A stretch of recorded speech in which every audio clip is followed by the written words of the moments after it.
Good evening. I'd like to call this meeting to order. We have the prayer and the pledge of allegiance by Mayor Pro Tem Ricky Gonsalas. We use the Lord's Prayer, name of the Father, Son, Holy Spirit, amen. Our Father, who art in heaven, hallowed be thy name. Thy kingdom come, thy will be done, on earth as it is in heaven. Give us this day our daily bread, and forgive us our trespasses, as we forgive those who trespass against us. And lead us not into temptation, but deliver us from evil. Amen. Please face the flag. I pledge allegiance to the flag of the United States of America, and to the republic for which it stands, one nation, under God, indivisible, with liberty and justice for all. Roll call. Mayor Pro Tem Ricky Gonsalas. Present. Councilmember Brooke Marcotte. Here. Councilmember Warren White. Here. Councilmember Troy Como. Here. Councilmember David Merrill. Here. Councilmember Ron Davis. Here. Councilmember Dan Darrell. Here. Thank you. Sure. Item number one, we have any comment cards? Having none, I'll ask you to please put your phones on vibrate. Thank you for that. I put a note. And we'll move to item 2A. Acceptance of the minutes, regular meeting of November 18th, 2025, which will publish on November 26th, 2025. I need a motion. So moved. Mayor Pro Tem Ricky Gonsalas, and a second by Councilwoman Brooke Marcotte. Is there any discussion of our meeting of November the 18th? Seeing none, please vote your machines. Thank you. Madam Clerk, 3A.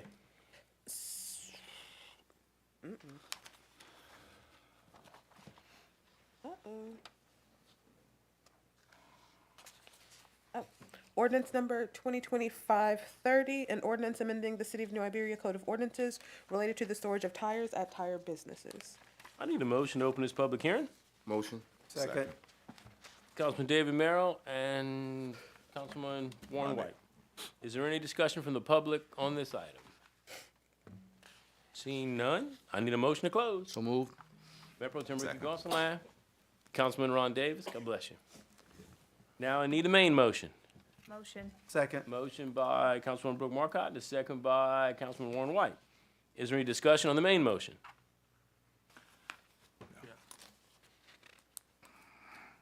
Yes, sir. Yeah, we talked about the fine. Public comment, Okay, you're right, we're done. Yes, sir. We talked about the fine. Did we change that? We looked at what the state requires, and so did we follow the state? No, this is, Let's different. look. This is the other one. Oh, it's the other one. Okay, then no. So it's only $50? Per tire. Is that correct? Yeah. Yeah, $50 per tire. Now, the dumping one, we followed the state. That's right. But that's the, Okay. that's the. So that's the one we talked about, we followed the state, Yes, not yeah, just- I was a okay. little confused. We have two Thank of them on the agenda tonight. Okay. But for this one, what we discussed last time was $50 a tire.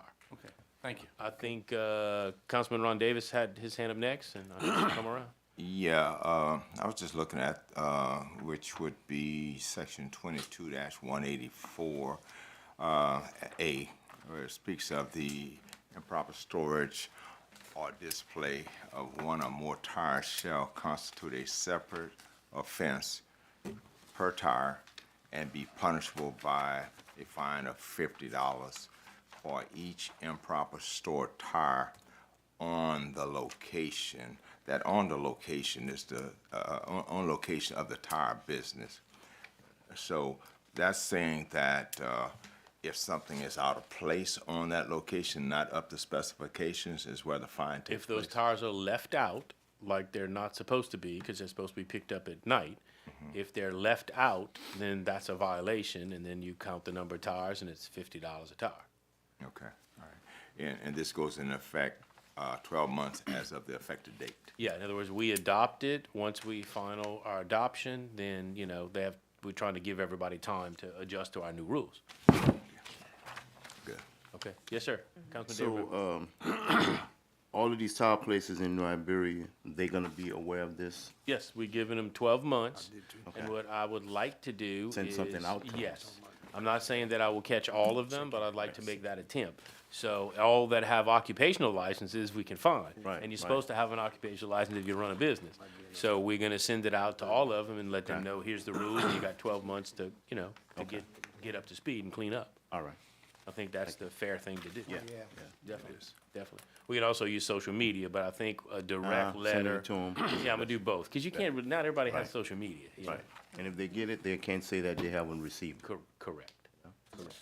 Anybody else? Yes, sir. So if you look at section 22-184 and the time frame, it's just my opinion, I think 12 months is a long period. I mean, if we're after cleaning up the unsightly tires in our community, I think we need to shorten that phase up a little bit. Every one of these towns is gonna wait till 11 months and 30 and 29 days to have a plan to in place. And so I just think if we're gonna pass resolutions and try to enforce something, we may be able to shorten that time frame. And if 6 months, some of them aren't qualified, they need to have some kind of written plan of action or when they're gonna comply with the law. But I think 12 months, a whole year, you're looking at another whole year of ex-tire dealer having stacked up on whatever street and nothing getting done. You know, I think we need to shorten it up a little bit, tighten it up a little bit. And then from an enforcement standpoint, we need to make sure that we enforce it once we put it in play. And I guess the permanent officer is gonna do that? Yes, we Okay. have a compliance department, we have a full-time compliance employee now, plus, you know, our director does it too, so, yeah, I think we have the Alright. means to enforce it. But the main gist of my comment was, I'd like the council to consider shortening it up from 12. I think 12 is a very lengthy time to come with this, change this tire ordinance when, if you ride around, there is a significant problem with tires. Okay. Yes, sir. I know there was a Lafayette situation that involved a legal issue with fencing, I think it was fencing around junkyards or something. And they had an ordinance that imposed new restrictions on existing businesses.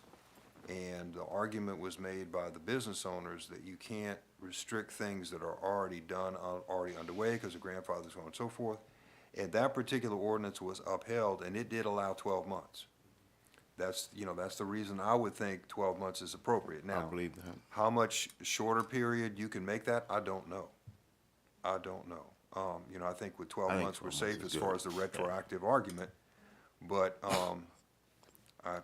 I don't know. I can understand your point. Maybe 6 months is enough. I don't know.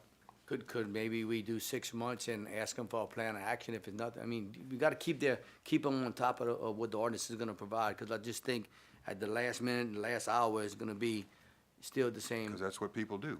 Yeah, Yeah. whatever. Right, And right, Just and- being, you know, so next December, come They go around, Christmas, come back. next Christmas, December, we're gonna be looking at all these tires still here, and we passed the ordinance, and, not all of them gonna be proactive and get it done this month. So, I did see a bunch of tires being loaded on Main Street. that's the guy I talked to, and he said, I'm glad you passed it, he said, cause I'm cleaning my act I up. mean, this We've- was a week ago? We've had a Monday? few people, Monday, just maybe? from our discussion at the Yep. last meeting, and I've noticed that, they starting to realize, I gotta clean my Because act. I was out It's good for their business. early in the morning, and they had 2 trucks out there, and they were loading them up, so I don't know. Okay. I don't know. Could you possibly check, see if we could shorten it up a little bit? It's hard to tell. I mean, I just don't know. I know Okay. 12 months was okay. I don't know if less than 12 months is, maybe 6 months is reasonable. I don't know. Okay, just a thought, and I'm done. That's fine. I'm gonna run around the Me- table. Looks like, Councilman Truckham. Yeah, I was, I guess gonna ask if as we approach the deadline, 12, if it stays 12 months, are we gonna allow for any extensions? Or is it gonna be a final? No, we've had the compliance issues where people, when previous councils voted to tear houses down, people came and asked for extensions, and we've tried to work with people, which is a good thing. but, Seeing both sides of the issue, you bring up a point that 12 months is a long time.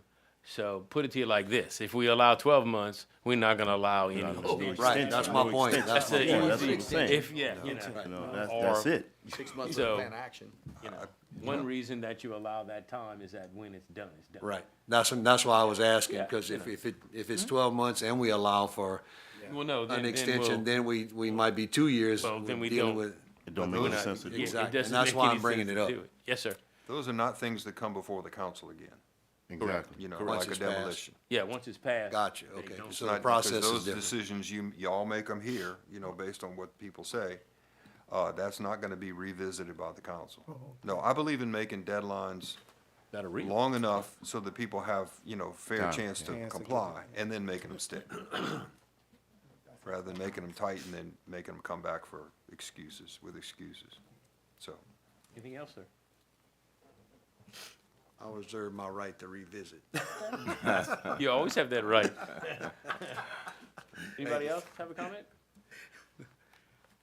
Okay, now okay, y'all are good? All right, so now I'll go back around. Councilman Yeah. David Mayor, you had your hand up? I know what he's saying about the 6 months, but when you look at what all of them have to do, and then you're talking about enforcing it, all of that should be a part of the 12 months. Because once they do what they gotta do, then we gotta enforce it. That's gonna be a process as well. So the 12 months, I think, is enough time for them to do what they have to do and us be able to enforce it so it can go into effect after the 12 months. Yes, sir, you had your. Jeff, a question. If, in this ordinance, and maybe I missed it, but if a new tire company would come to locate in the city after this ordinance passed, are we requiring him to start from ground zero with containers to put tires up, or does he have an additional 12 months, like everybody else? no, the ordinance is effective in 12 months. Correct. Okay, So if he comes in 11 months Okay. from now, he's got a month. okay. Just wanna make sure. Yes, sir. Yeah, I kind of believe, like Ricky, it's not much of an investment. It's just cleaning up their act. Most of the time, those tires are sitting out there because they don't want to pay somebody to come get it or whatever. It's not like they have to change their whole way of doing business. It's just being more efficient on how they doing it. And, because we tried working with, I'm not gonna say who, a couple places, and they've made all these promises. So, and some of them got these containers there. You know, I have no problem, you know, if it's 6 months or whatever, because 1 year is long. And I just think the areas we talking about, especially a couple on Main Street, that affects the neighbors complain. They complain to me many a times, they complain to the mayor, and they keep saying, well, we doing something, we doing something. So I don't think we're asking for much if we can shorten the time, whatever that time would be.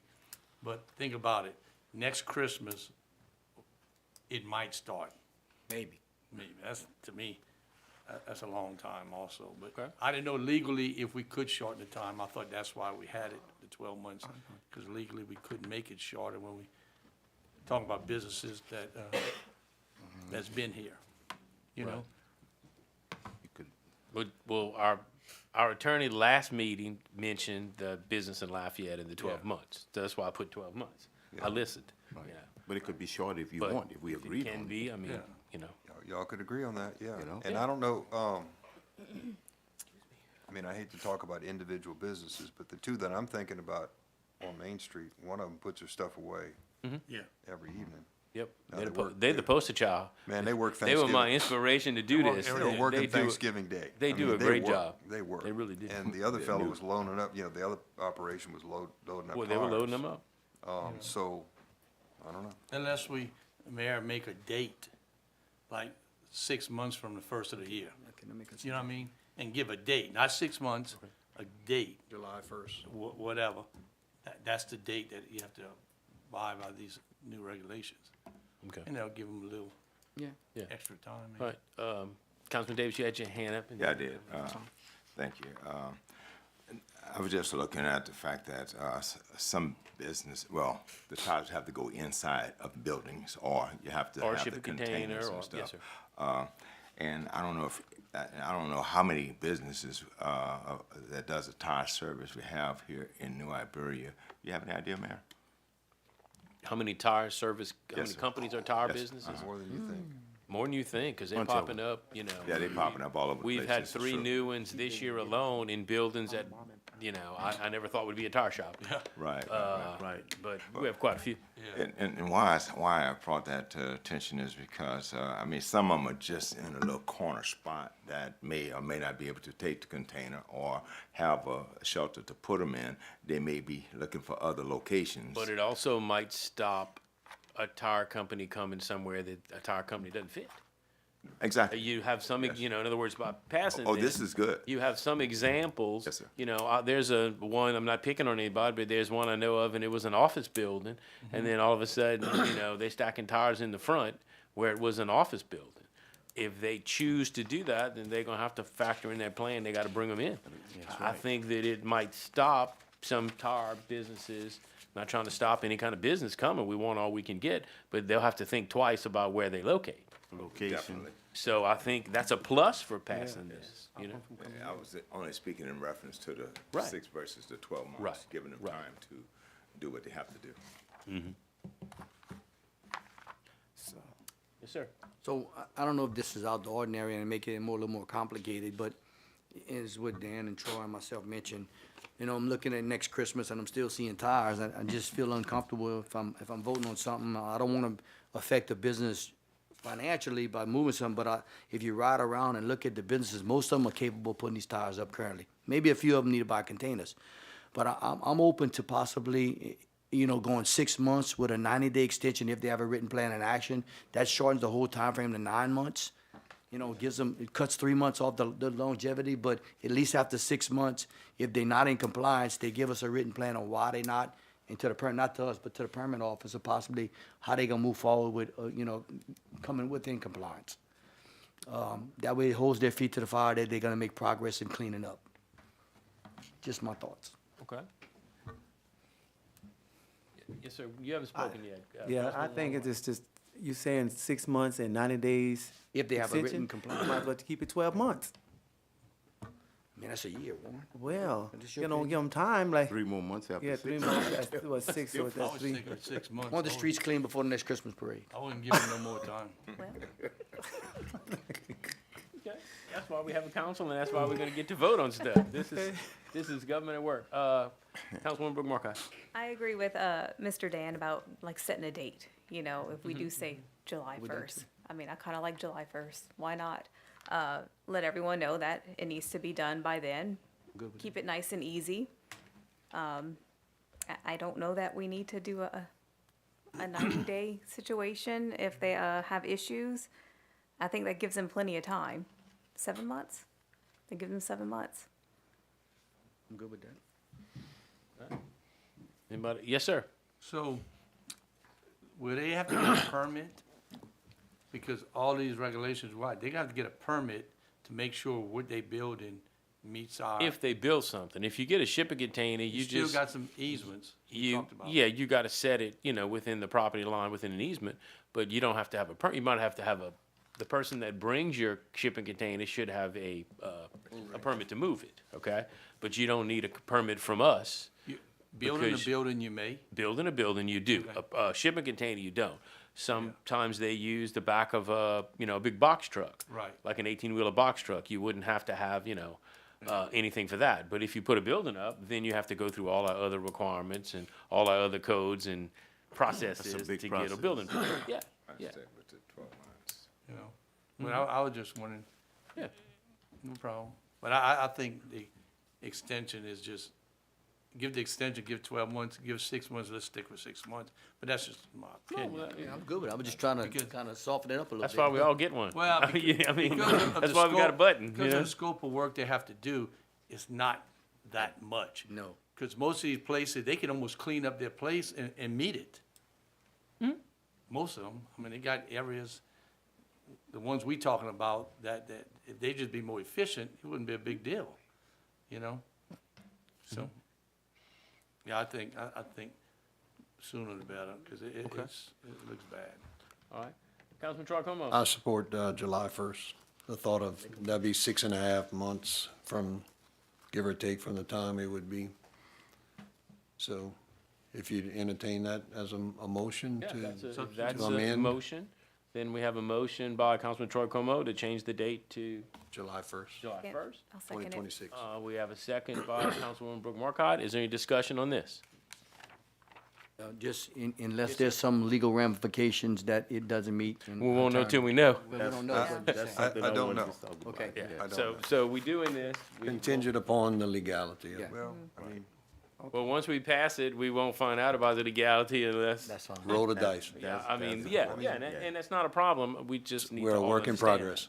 Yeah, because he mentioned that Lafayette had it, and Lafayette had 12 months, Right, and it was fine. and then- I don't know that but 6 we months still is got not it. fine. Yeah, we still have to do our homework, man, before we just go and do that. When, like you said, Lafayette had 12 months. You just don't hurry up and just do 6 months without finding out any legal aspects of what they went through to see if it'll be comfortable for us to do 7 months. I can't tell you 6 months is good or bad. You know, I mean, to me, We'll be challenged. it sounds reasonable to me, but that's just my personal opinion. Okay, well, I stand by my motion. all right, so we have a motion, second. Any more So discussion? is this a Yes. motion to amend the? It will be, yes, sir. But we were discussing it, then we'd amend it, then we'd have a final vote. It'd be 7 months. Yes, sir. A question Councilman on Davis. this motion. Mr. Como, would that be 6 months with an extension or No. no extension? No, it's not gonna come back to us, and I don't think we need to recreate, any more work for the compliance and permit department. We wanna clean it up, let's clean it up. If it's a problem, we'll readdress it. I mean, government is a work in progress. We have the ability to change it if we have to. Yeah, I'd rather anything- move forward and move on to something Anything we do else. can be undone, the same Exactly. way we did it. That Absolutely. is true. That is true. I think of that all the time. Okay, any other discussion? Then we are voting on the amended motion for the 6 months. July 1st. July 1st, I'm sorry. So if no further discussion, please vote your machines.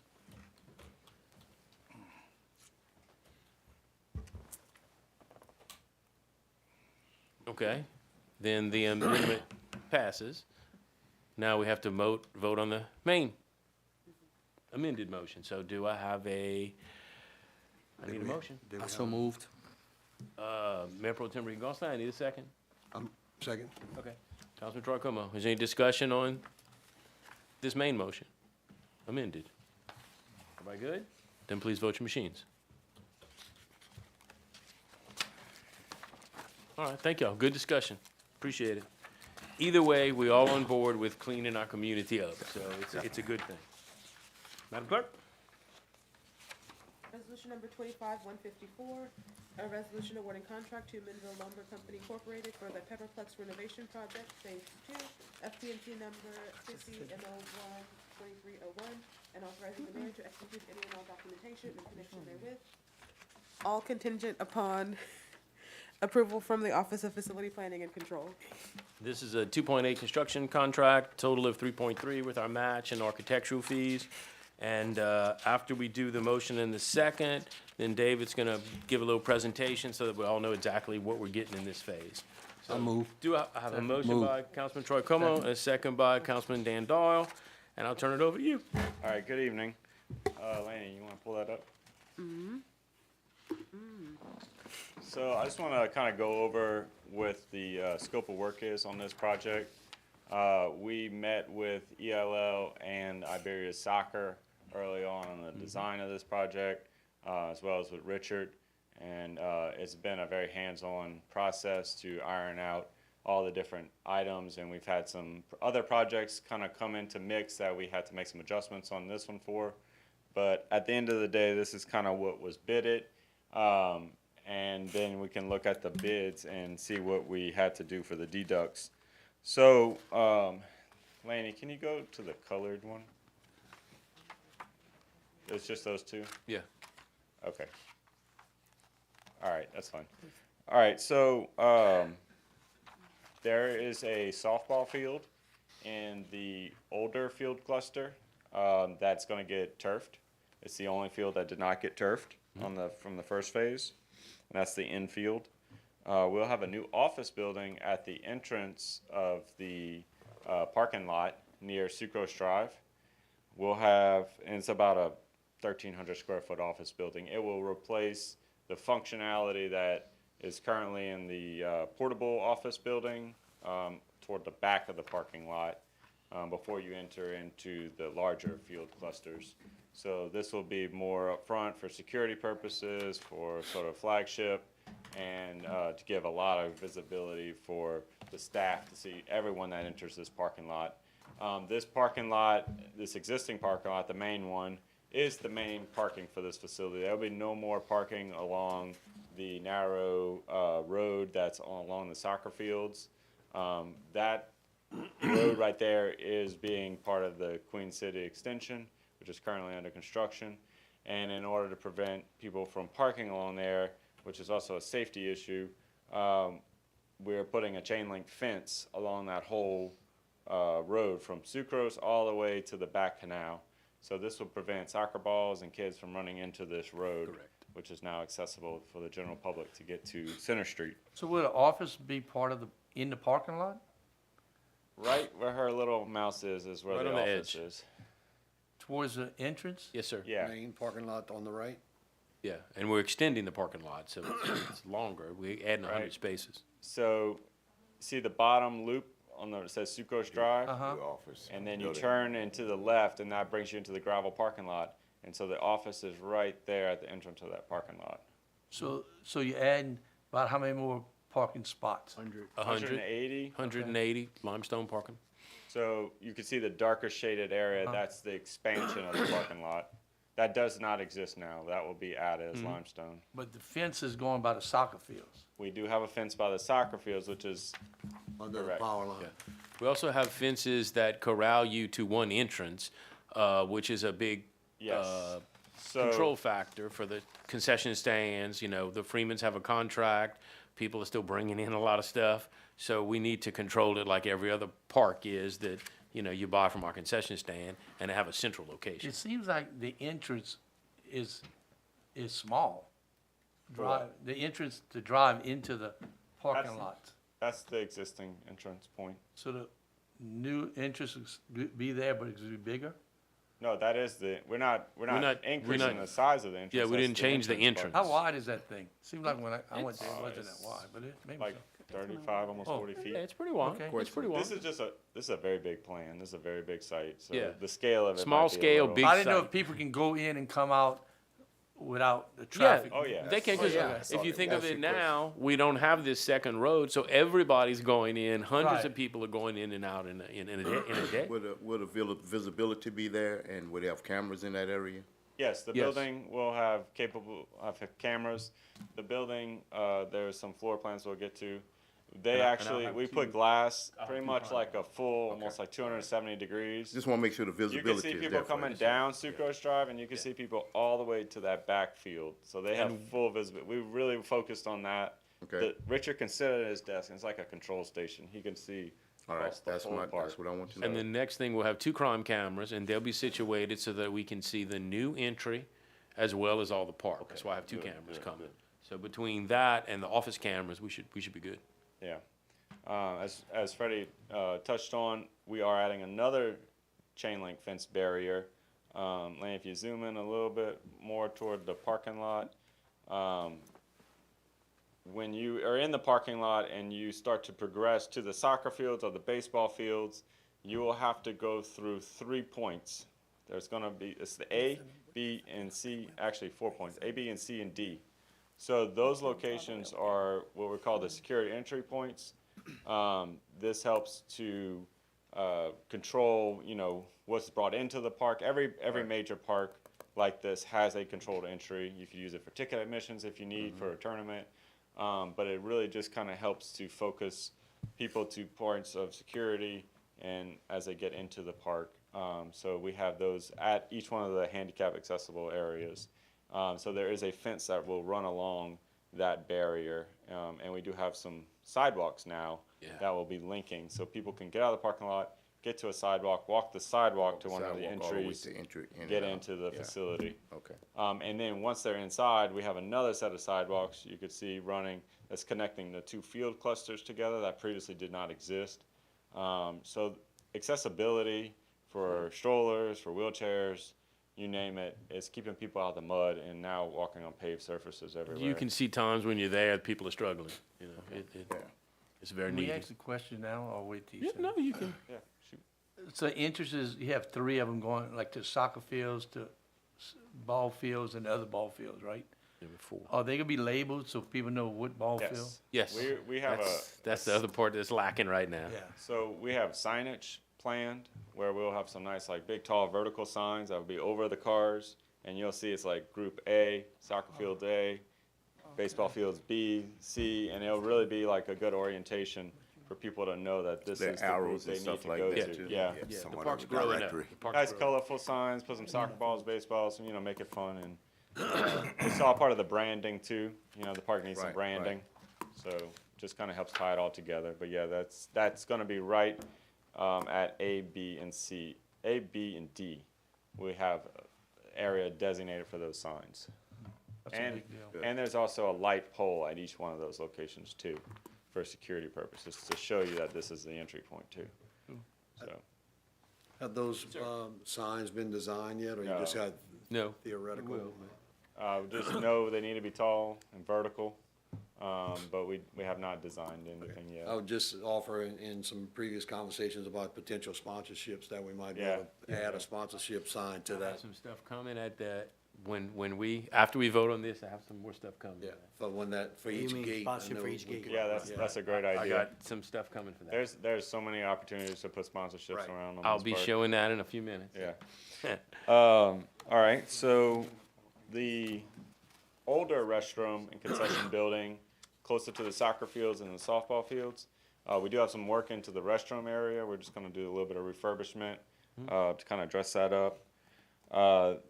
There is going to be 3 shipping containers added to this facility on the grounds, one of them by the soccer fields, and then a total of 3. One of them's already out there existing, but we'll have 3 of them. We'll cluster together behind the shop building, so that's for the different sports activities as well as for the concession vendor. We're gonna rent them to the tire companies. Oh, I'm sorry, I couldn't help Wrong myself. subject, Mr. Mayor. I'm sorry. We have, this is a kind of another bigger component.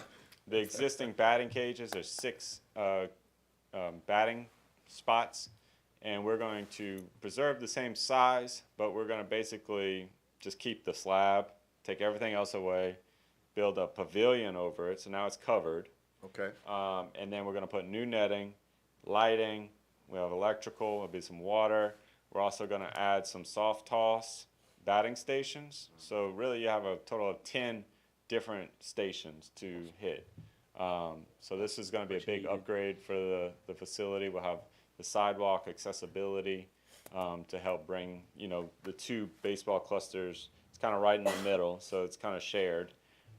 Need So- to put power for future windscreen expansions on the top edges. Okay, yeah.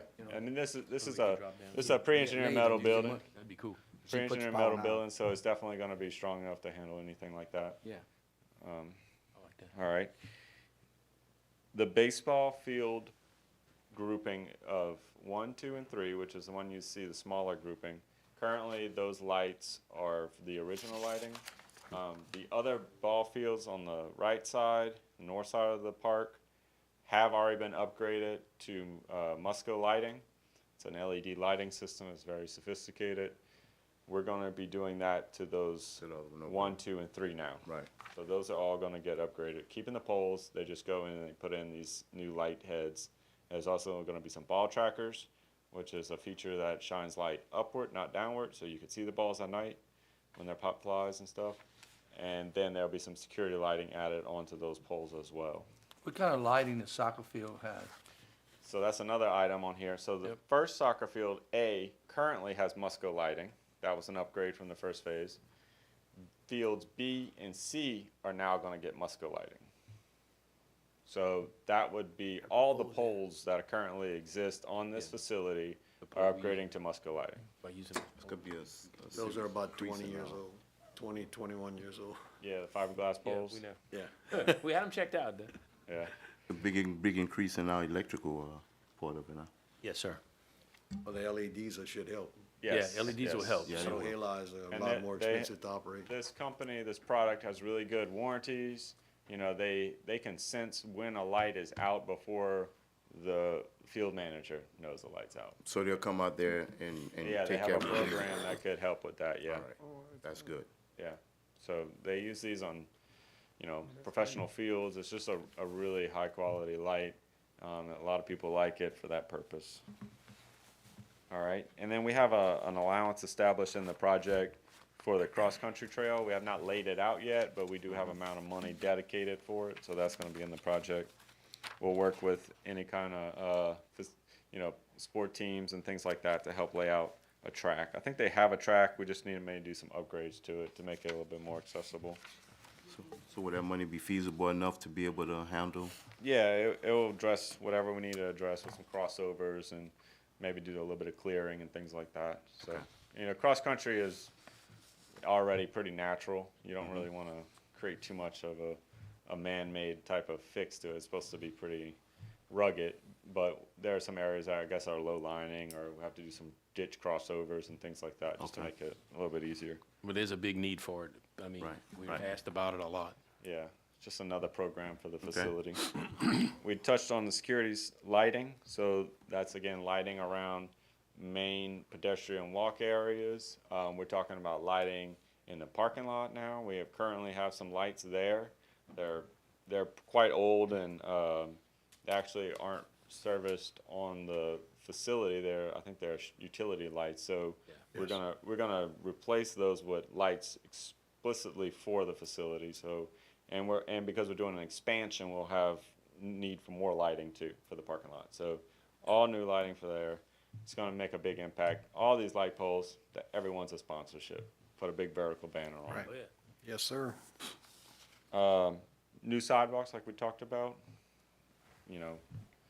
nearly a mile of new sidewalks around this park just to help tie in the soccer fields, the parking, to the other ball clusters. There's really a lot of connectivity with that. And they're all handicap accessible, right? Yes, they're all 6 foot wide. Okay, cool. And we link in every one of those handicap.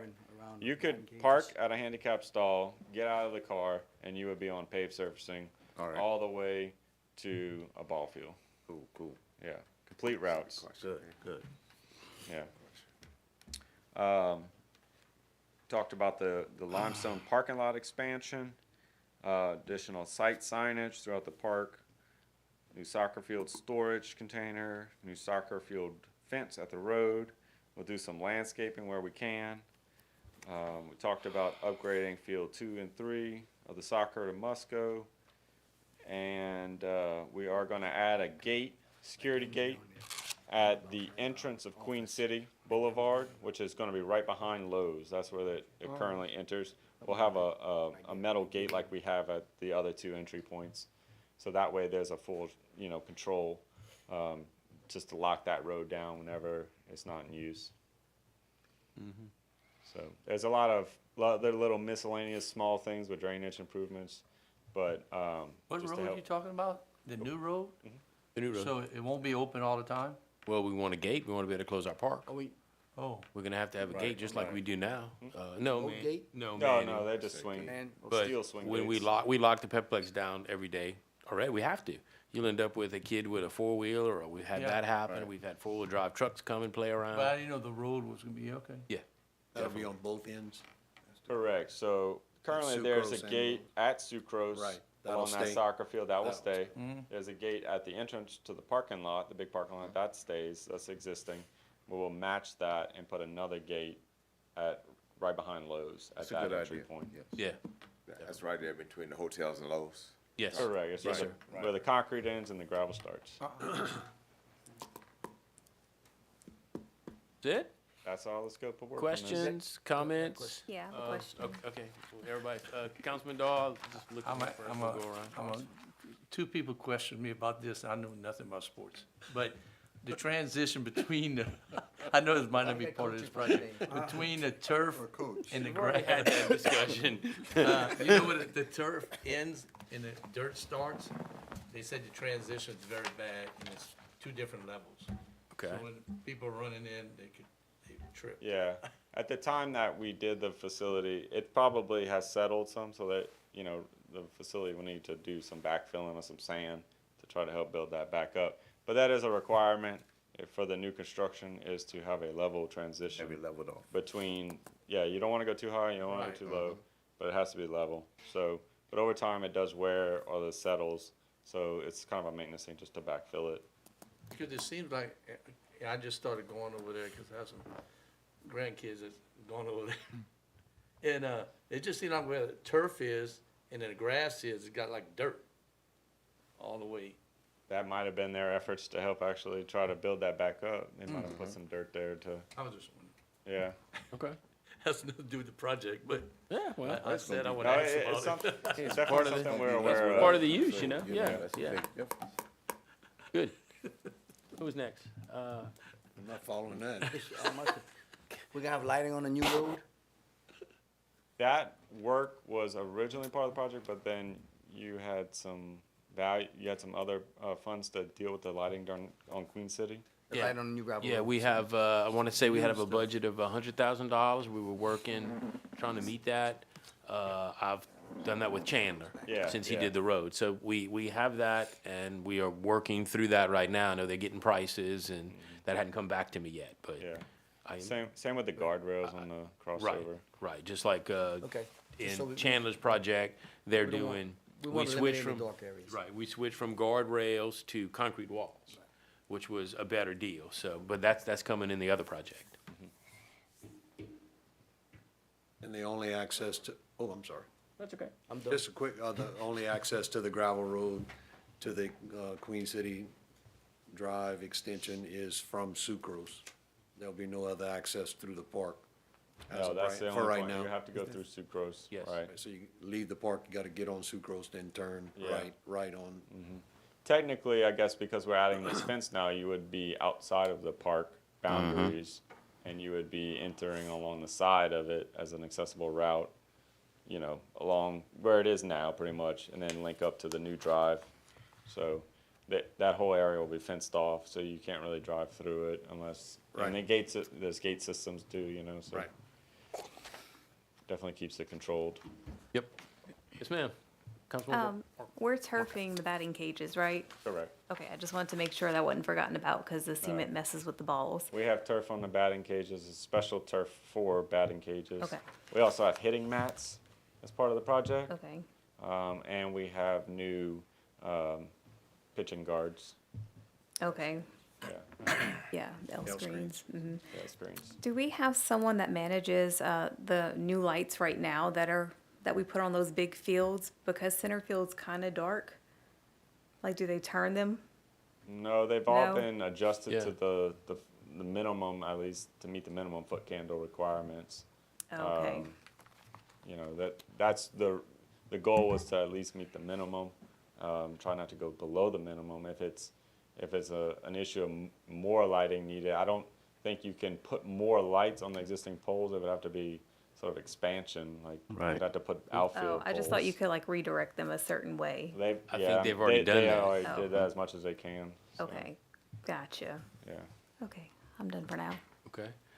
Yes, sir. What's gonna be our total parking capacity after the That's a expansion? good question. Well, we'll have 130, probably around 400. You have 3 rows of 130. So, yeah. About 400? Yeah. Okay. I've seen it overflowing where it's at now. Yeah, You know, yeah. and I think along the gravel road, Queen City, I bet they Oh, was yeah. parking 50, 60 cars, and I'm just Yeah. guessing, but, We know that. Yeah. In the future, this is the future, we don't have this in this project, but I rode the other day and said, okay, from Queen City Boulevard, before you get to the bridge, you could we own property there. Now, we don't have the money for it yet, but we could add parking there, and then you could just walk over the bridge, especially soccer. That would be kind of cool. But I rode the other day and said, boy, that would work. So, but that would be down the road. But we have opportunity, we have land all around it. We're We not have- landlocked. We're not landlocked. We have many opportunities to add more limestone parking. We just gotta find the got some funds. land, yeah. And if you go out there right now, we just spent $13,000, something like that. We had $13,000 that we needed to spend, and it was for the Pepperplex. So Right. we bought $13,000 worth of limestone. It's piled up, and that will help us with some. And so we do get these opportunities every once Right. in a while. And if we can buy product, and that's something even Public Works could spread, you know? Right. Yes, sir. I'm not as familiar with the layout, but I was curious, would there be any accessibility to get to these, Service Road 90 from that location? None? No. we're very lucky to get, Because I was wondering, remember, we spoke of, some property going in between the hotels to go to. that is certain- for our, new commercial development that's Right, coming. okay, But that will only go between Chili's and the hotel and go from Queen City just to that new development. Gotcha. Okay. Yes, sir. Can he explain to us about the alternates, what we had to deduct? Yes, it's Yes. the playground is what we had to deduct, which we need a playground. You got 3 deductions, huh? Yeah. We only took one, we took the playground. But yeah, go ahead and tell them. Okay, so that kind of covers the scope of work on the project. So let's get to the bid. We had 6 bidders participate on the 19th. That's when we did the bid opening. We had the base bid, then we had 3 deduct alternates. The first deduct alternate was the playground. So we had about $250,000 playground, piece of equipment. That was gonna be positioned right below, or between the parking lot and the batting cages centered in the park. So that's the value of the deduct for the first one. The second alternate and third alternate, we don't need to entertain those because we would be in the money if we just take the first deduct. Right, And it's not that we didn't want a playground, we just didn't have enough money. The bids Yeah. came Right, back. exactly. So if you look at the base bid for Minville Lumber Company, they are the low bidder. They were at a little over 3 million, and our budget was 2.9 million and some change. So it was a bit higher, and so if we take that deduct alternate, it brings them to 2.812 million. so we're in the range. So we're in the range. We're So- about 136 under. So we didn't Right. take the deducts, but what are those items? So the second one was to do the parking lot lighting as part of the expansion. It's We would- alternate 2? Yeah, that's number 2. And there was a sidewalk along that parking lot that we were gonna cut out too, If we had to. if we had to, but we don't have to. That worked out just right. So are we still included in the project? Do they still have that pavilion with the tennis courts and that? No, that was scrapped early in the project. More effort was put into existing upgrades and things. Yeah, instead that could of always creating be new. Once we got our budget and Yeah. first early numbers that we put together, we realized we need to concentrate on making the thing function to the Yeah. best level it I can. agree. And we can add all that other stuff. We got property, you know. It's Looking- gonna be an ongoing thing. The Right. third alternate was to do upgrades to that, the older concession restrooms. And then there's I actually didn't talk about it, the shop building, which Oh, is yeah. where the little garage building they have. We're doing some upgrades in there, some electrical. They run off of like one outlet in the whole thing. Yeah. So, we're gonna add some more power, we're gonna add some water. They're gonna have a little bit of an expansion on the back for covered area, just to do some more, work and things like that they need. So that was part of that third alternate. Yeah. Well, I wanna thank Freddie and the council, because this is probably the most important thing since I've been here, for me. Because I was a council member in Evangeline when they shut it down. And, I got Troy to be the president of the Pepperplex, way back when. And he went out, got donations, we had some senators gave us money to start this project. And that was, I don't know what year that was. Way back when. 2003, 2002, when we Yeah. first started, I think. Yeah. And every administration changed their priority. So when one mayor didn't want it or didn't have the funding, it went to, I tell people that all the time, you need to go see this place. They're about, oh, dude, it's a goat farm. No, not no more. But honestly, it's been that many years that we tried to do something like this. And we got, thank the people in Baton Rouge, representation and the mayor and the council being involved and wanting to do this. Because without the council, I don't care what, we couldn't have gotten enough. It's a It's a team. big deal. It's a People don't team. understand how many years this been taking. And I got a picture in my office We of went, the first day we were there with all the politicians promising the world. we went through And when that they with that, left, the world went away. we You went through remember that with that complex, Yeah. buying that land and all of that. Oh, yeah. Because that came because of the You know, sewer The sewer plant. plant, You have buffer to have a zone. buffer zone. I mean, I don't know nothing about sports, but I've been involved in this since I got elected. Almost didn't get elected when they shut it down eventually. Down, we came to this. So it's a big deal, and I just think this is could bring so much more activity with the kids and and the families, and maybe we can get the money to do the playground equipment, because that's the next thing we need, because these kids have nowhere to go out I'm there. gonna talk about that in a Okay. second. But anyway, I want to thank the mayor and the council, because this is something we've been fooling with. For somebody who don't play sports, I sure fought a lot for this all the time I've been out there. So it's a big deal. Thank y'all so much. Yeah. I would just say that the sense of urgency came when the school board announced, somewhat privately, that the Evangeline Little League had a limited amount of time to stay at North Lewis, because they were gonna be building a new school facility there, what we see today. And, I think it was at that time Senator Craig Romero and Troy Iberia, along with Governor Foster, gave us the first money. And then Mr. Doyle, made it happen with Governor Blanco. He got the second million, and not a lot of people know that, but he deserves the credit. I know he doesn't like to take it, but kudos to you, Mr. Doyle, for keeping it going, and the previous council and the mayor now for making a commitment, because I believe that our people deserve to have nice things. We've traveled all over the country playing baseball and softball with our children, through Evangeline Little League and through travel ball, competitive baseball and softball. And we often said, why can't we have nice things like this? And I'm proud to see it. We officially opened in 2006. Nobody was there.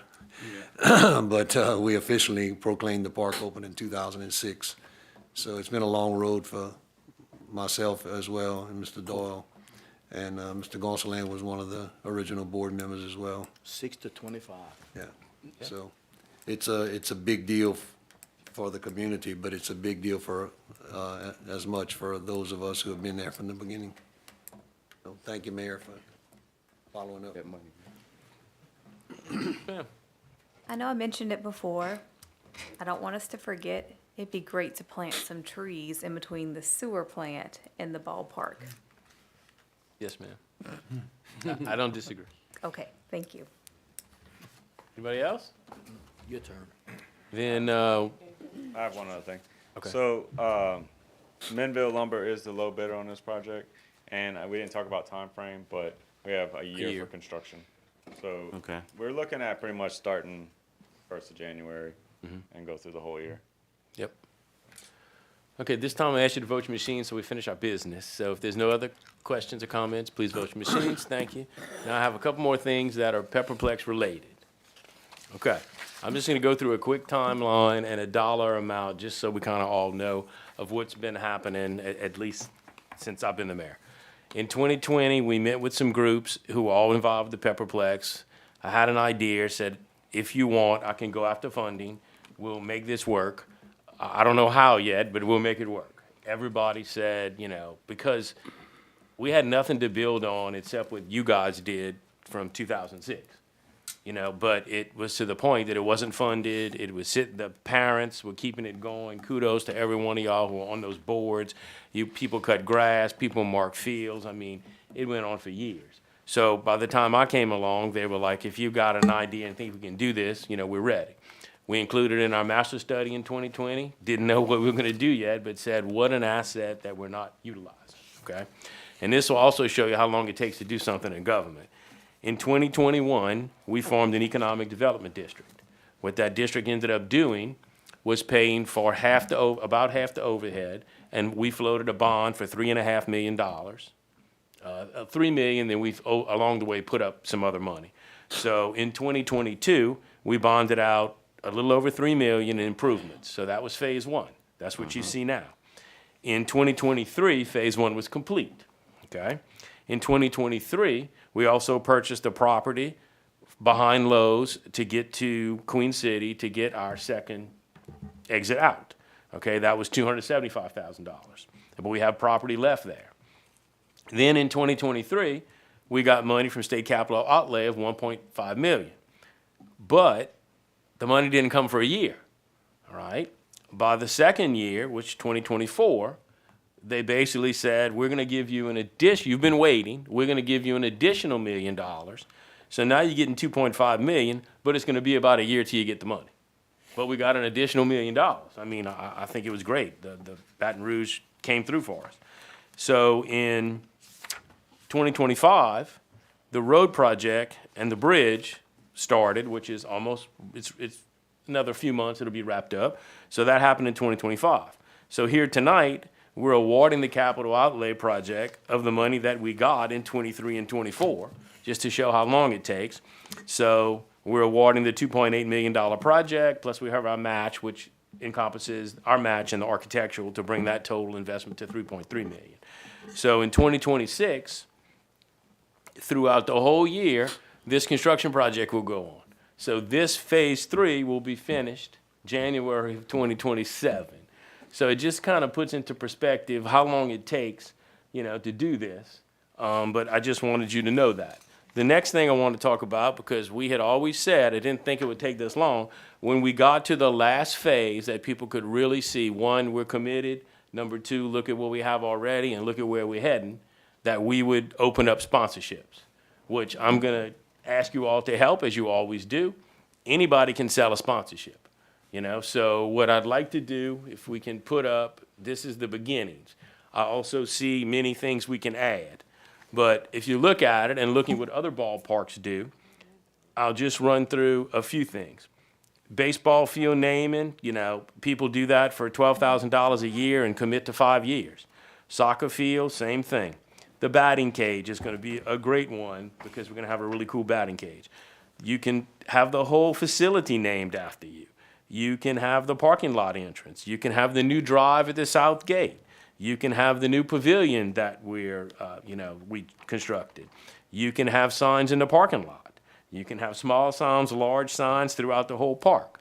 So, and we came up with some ideas tonight. So what I want to do, I'm also going to talk about the playground in a second, but basically I would like to launch our sponsorships and make them available, but I wanted to wait till this phase was at this point because now we got something to sell. We're actively using the park. I only expect that participation to ramp up. I have some other news. I couldn't say anything, but it was on Facebook today, so the cat's out the bag. Laurelville is partnering with Evangeline. They're coming together. They're going to elect a new board. They're doing some things differently. That brings, last year alone, we increased Evangeline by, I think, 100 kids. The Laurelville coming is really going to make a huge increase. So already by build it, they'll come, doesn't work all the time, but it's working this time. So I think that all of this momentum that we have, now it's time that we could offer these sponsorships. And of course, all the money would go back into the park. I totally agree we need a playground. You go watch a game and you see all the kids that are running around with, nothing to do with their families. Playground is important. Now, the other thing we can do, it's just an offer. We just raised about $30,000 for the museum in one night at my little venue. My venue's free to the city. That's something we could put together. We could all be part of that. We could put together a fundraiser to start money for the playground equipment. Between that and selling some initial sponsorships, we could commit that money, if that's what we choose, could all be started to stock away for the playground equipment. Now, the playground we had planned was $250,000. You think that's a lot of money. What did we spend on the West End playground a few years ago? Maybe about 120. Yeah, 120, 150, something like that? Yeah. With Okay. the splash pad, yeah. Just to get in your mind, what you see. So we had a bigger playground because we'd be servicing quite a few more kids at any given moment. So it would be probably double the size of that. Playground equipment is very expensive. I can remember as a kid, my dad was in the Optimist Club, and they actually, men, welders, people just came, and they built all the playground equipment in City Park. Well, the liability of doing that is long over. We're not doing that anymore, okay? So playground equipment is very specialized. You can ask David. We just get a couple of bids, and these people are in a very lucrative business. But you're not going to find, you can't just go buy playground equipment and stick it up. So anyway, but I wanted to mention that sponsorships, I think, are at the point that they're ready to go. And I think we have something to be proud of, and it's only gonna get better. And as I said, we could not build on this. This is my third council. Everybody supported this. Every council, we've all been part of this, but we do have to look back and thank those that were involved from the beginning, or we wouldn't have anything to add on to. So kudos to a whole lot of people. And with that, So will you be able to, give us some, copies and stuff? Oh, yeah, definitely. I wanted to, well, I'm gonna actually add some things from tonight's discussion. And then, yeah, my next thing will be to get this to all of you. We're gonna kind of do a little social media launch of this too, and just get it out there. But, yeah, it will be coming, and as ambassadors of our city, because each one of you are leaders here and are some of the best ambassadors we have. You wouldn't be up here if you didn't care. So I think that this will be good, and, you know, with your help, I think we can raise some money. Yes, sir. Mayor, will this interfere with the construction with using the park at all? No, we were pretty explicit with the contractor about that. We wanted to make sure that, you know, this wasn't gonna have any kind of ramifications. The only thing that we'll not be able to use, obviously, is when they do the field work and turf the field. Yeah. That field's gonna be out of commission. But everything else, we wanna try to maintain full operations of the park, at all times. And one of the higher priorities, actually, because that Queen City extension's gonna open up soon, we wanna get that fence so the kids don't run into the Right. road. So that's one Right. of the priorities, get that and get the parking lot expansion done. Right. Yeah. Mayor, Yes, sir. and, we keep saying thank you, but, that the administration, when the new governor came in, they don't ever fund recreation. I know. Everything's a tax for recreation. And they do infrastructure, they do all kinds of stuff. And they came up to the plate. And to bring us up $1 million and That give was- us 2.5 was That huge. big. It was Normally, huge. they don't do that for recreation. So that's why it's I such a agree. big deal, because they really stepped out to help New Iberia. I agree. And one more. Yes, sir. I would offer for discussion small pockets of playground equipment instead of, or maybe instead of one large facility like we have at the city park now. Only because I picture parents with a 10-year-old playing the game and a 5-year-old that has nothing to do. So the parent could be at a small playground set and watching the game from the outfield while the 5-year-old's playing. Because I'm not picturing that. See, we were worried about foul balls. Yeah, well, it would liability have, there's factor. netting, we have nettings but just, to me, that's gonna work. But because if a parent has to walk 150 yards and you can't watch the game at the same, and you can't watch the 5-year-old play on the playground equipment while you're watching the 10-year-old play the game, it's gonna be underutilized, in my experience. So that's what we had envisioned a long time ago. I don't know if that'll work with the way things are, you're filling in the park Right. rather quickly, Right. but it's just something to keep in mind. Cool. Thank you. Anybody else? Mayor? Yes, sir. You remember, it was a nonprofit that bought that playground equipment in City Park. Yes. Well, I think that when we start going after sponsorships, see, I have that at the very bottom. Yeah. We're also actively raising funds for our large playground equipment. Call to, contact Do and you remember the contribute. nonprofit? I I know who was I part can of it. find it. I know who the A people couple that of were them. part of it. Yeah. Yes. That was pretty major. It was. It Yeah. was. Thank you. And I think those opportunities are going to come. Yes, sir. When we did, I know if you remember, you was on the council with me when we changed that playground equipment in Bank Street Park Yes. Yes. and all of that equipment that was done. And they did have baseball games and all of that there, but going back to what you were saying, it wasn't that far away from where they was playing baseball at. You follow me? And the kids still had the opportunity to be able to play all of those games in that area. Right. When we had did that, you know. Everybody good? All right. Well, thank y'all. This is exciting. All And right, thank y'all. thank you, David. Thank you. David. All right. 4B. Resolution number 25-155, a resolution awarding contract to Chandler Staples and Consulting LLC for the Drainage Improvements Project, FPNC number 50 ML1 2502, and authorizing the mayor to execute any and all documentation in connection therewith, all contingent upon approval from the Office of Facility Planning and Control. I need a motion. So moved. Mayor Pro Tem Ricky Gonsalas. Second. Councilman David Merrill got that one. This is, Chandler came last meeting, we talked about the drainage projects. He kind of went over them in depth. This starts our engineering. I talked to him today. As far as for the first project, which are the Highland area and Plantation Drive area, those will be advertised for bid in January, so bid out in February. And they should be able to start right after that. I checked with that. That's what he had told us a couple of weeks ago. I checked that schedule with him again today. All right. Questions or comments? Everybody good? Then please vote your machines. Thank you very much. 4C, Resolution number 25-156, a resolution authorizing the mayor to negotiate and execute a contract by and between the City of New Iberia and Otis Elevator Company for elevator maintenance services at the Bayou Teche Museum. I need a motion. Motion. Councilman Ron Davis and Councilwoman Brooke Marcotte. Is there any discussion on this item? Mayor, that's just for the Bayou Teche Yeah, Museum? they have a museum, they have an elevator at the museum that they put in the last phase. Yeah. And it's to do the maintenance on it. Thank you. Yes, sir. I asked you about a non-appropriation clause, it's in there. Okay, good, thank you. Everybody good? Then please vote your machines. Thank you very much. 4D, Resolution number 25-157, a resolution announcing the dates of the regular meetings of the New Iberia City Council to be held in 2026. I need a motion. Motion. Second. Second. David Merrill, Councilwoman Brooke Marcotte, any discussion about our dates? They seem to fall in line. Yep, pretty much like we always are. All right, well then, please vote your machines. Thank you very much. Ron didn't vote. Oh, I'm sorry. Ron, vote. Oh, I'm sorry. Thank you, sir. Appreciate it.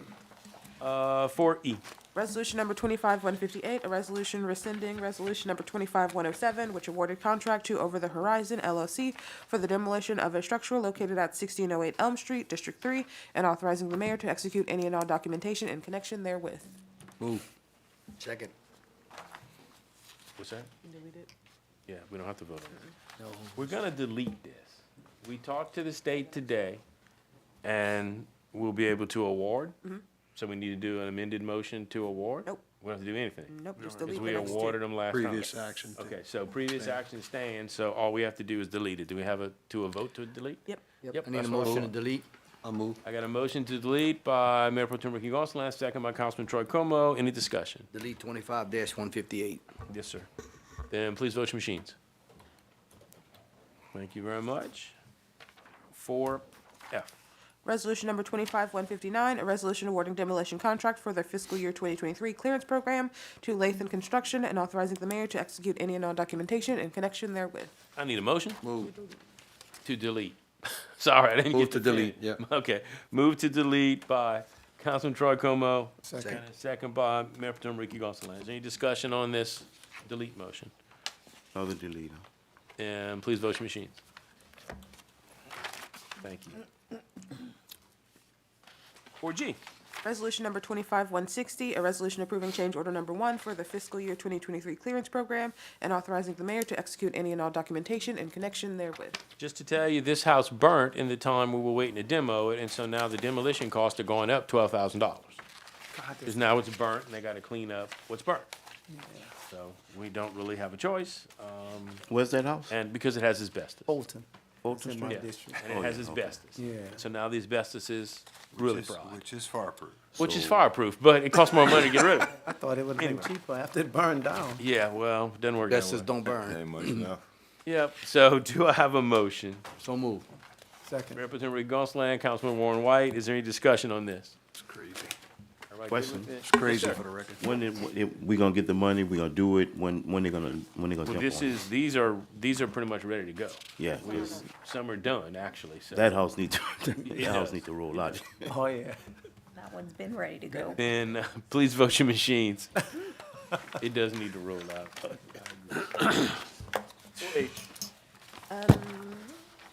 Resolution number 25-153, a resolution approving the terms of the cooperative endeavor agreement by and between the City of New Iberia and Iberia Parish Government related to animal control services. I need a motion.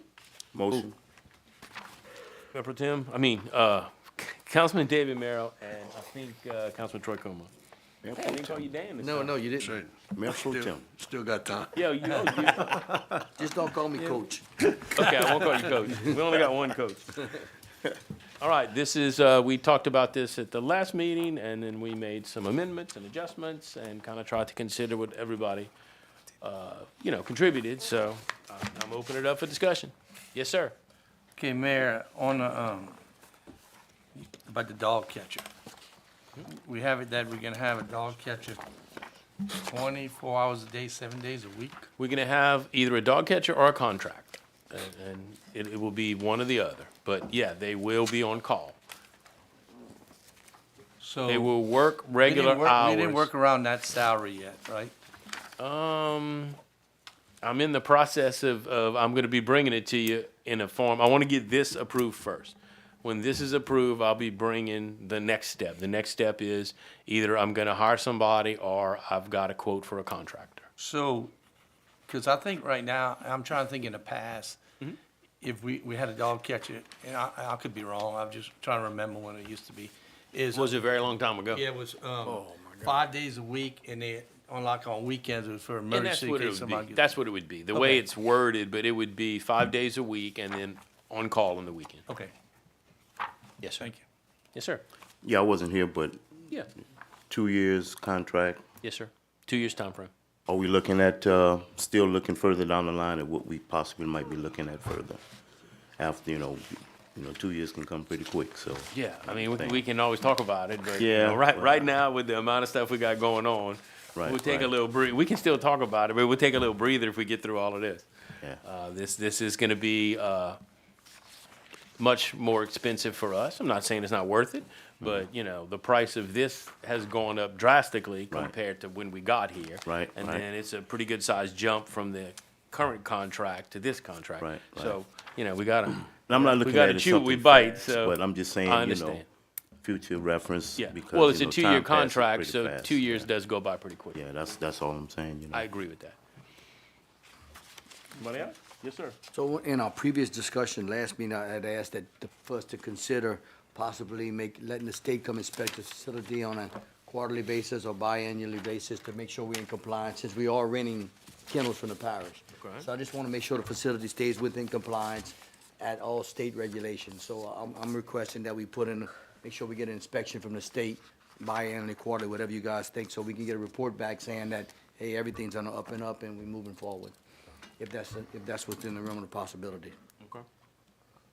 Do they not do that already? Yeah, I'm about to say, they are inspections they now. should be doing that, huh? So, I would I don't think know, I'm just, so we get the reports, we need to get the reports. yeah. Yeah, that should Yeah. be part of the process. Well, I'm also thinking that if it's an employee or a contractor, they're gonna be in the facility that's gonna Right, be our right. eyes and ears. Right. They're gonna be in Yeah, there, it'll be- all the yeah, time. that's true, too. So we can ask, that's what I was thinking was, Okay. one, there'll be state inspections, these people will know about it because they could be, let's look at our dog situation. It's large, to say the least. We're gonna have contact there constantly.